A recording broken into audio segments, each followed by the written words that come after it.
Today we will be talking about nails. For the left hand, I keep my fingernails pretty short. This way, when I press down on the string,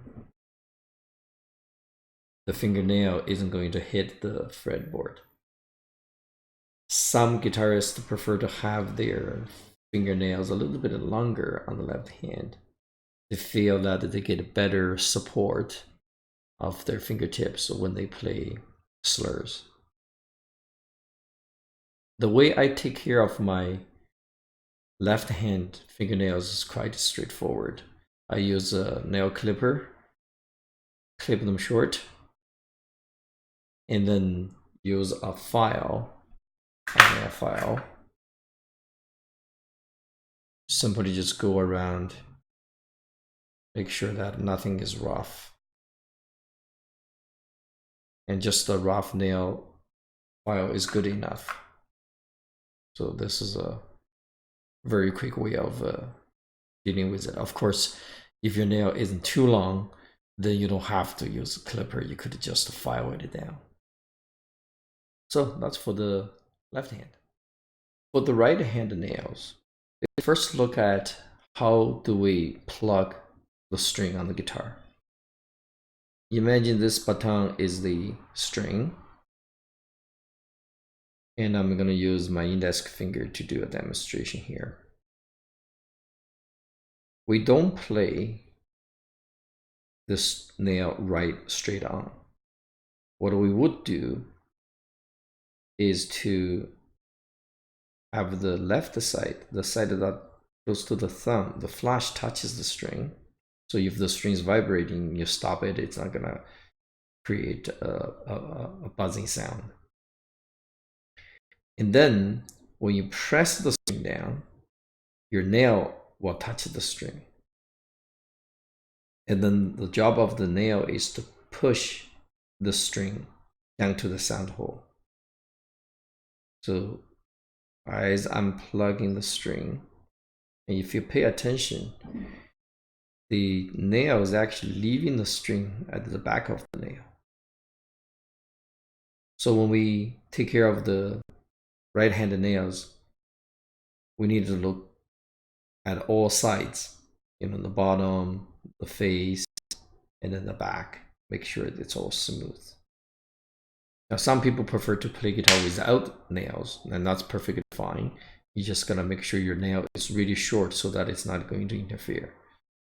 And then if you use flash to plug the string, make sure you practice often so you get this consistent calluses to help you produce good sound. So to file your nails, it is very important to think about this playing. So if I take my nail file and I put my nail onto the file here, so you can see here. So depending on how the way you attack the string, you might need to experiment. Do you play more of a file more of this angle on the plane, or file more of that angle on the plane? So either way, it's very important to think about this plane. And then the next thing you need to do is to shape your nail, of course. So this is a ramp type. You could also shape it to the shape of your fingertip. Some people like to do that. It's all about experimenting to find out what methods can you get best sound out of your guitar.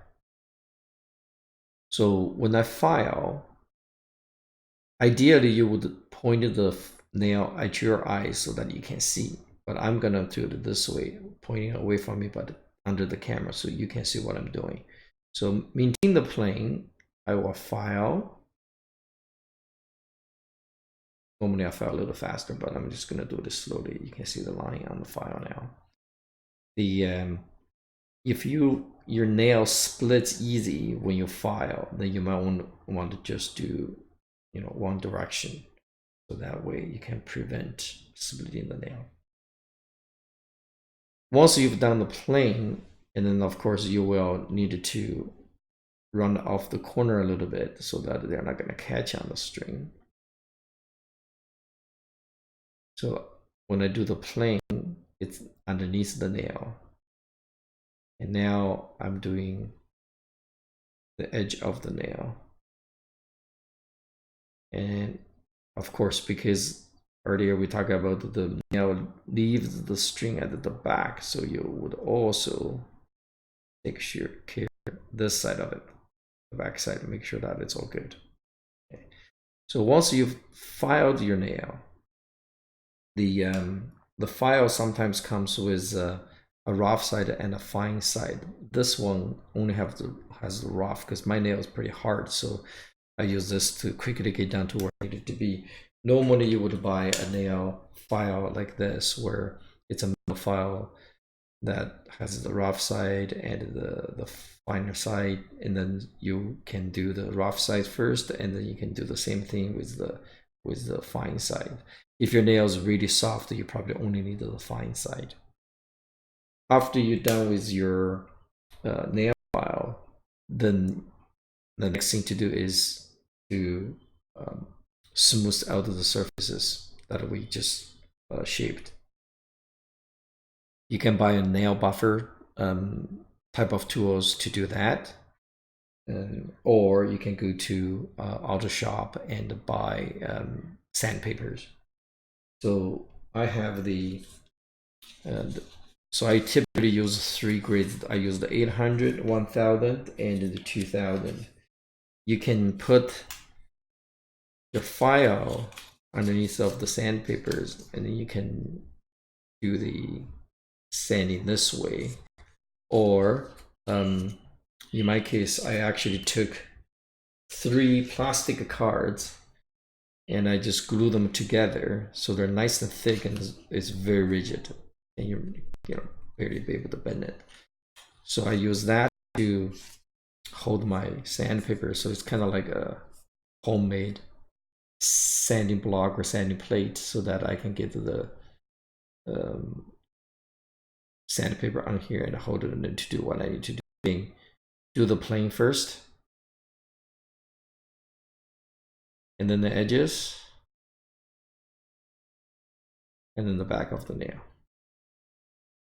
If you have debris, you could use the sandpaper to go underneath the nail to get rid of the debris, or sometimes it's easier, just take your nail file that had the pointing tip and just go under and carve it out.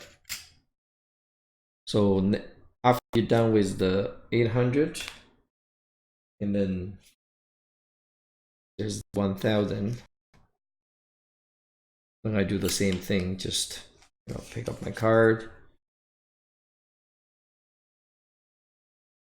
do the plane, edges for the edge, and then the back. Of course, when I do it, I do all the nails. So when I do the rough shape, I shape all the fingernails and so on and so forth, so that I hold the one sandpaper. I can do all of them. And the next thing to do is to use the upside down 2000. Same thing. Do the shape, all the sides, and once you've done that, you take a 2000 grade sandpaper that's been used. You can use this as a buffer, so you can buff underneath the nail, edges of the nail, and the back of the nail, and get to a point that if you look through the light, actually it should be shiny. So if I buff a little bit more, maybe I can show you on the camera. You actually see.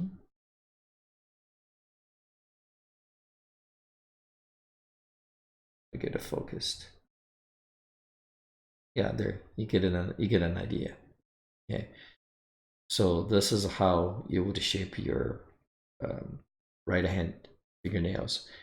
Again, experiment. I usually do a shape and I take pictures of it and save it on my computer so that periodically I can compare which period, what the shape I used, and that kind of stuff. You can also do sound recording, so on and so forth. Yeah, so the most important thing is to experiment. You see many different guitarists will have many different ways of shaping their nails. When you look at the nail length, don't look through this view. If you look at this view, you'll see my ring fingernail is a lot longer than the index fingernail. However, if you look through this view, the nails are actually sticking out of the finger pretty much the same length. And the reason from the back one is longer is because the fingertip on the ring finger is fatter than the other one. So that's something to keep in mind. All right, see you next time. Bye.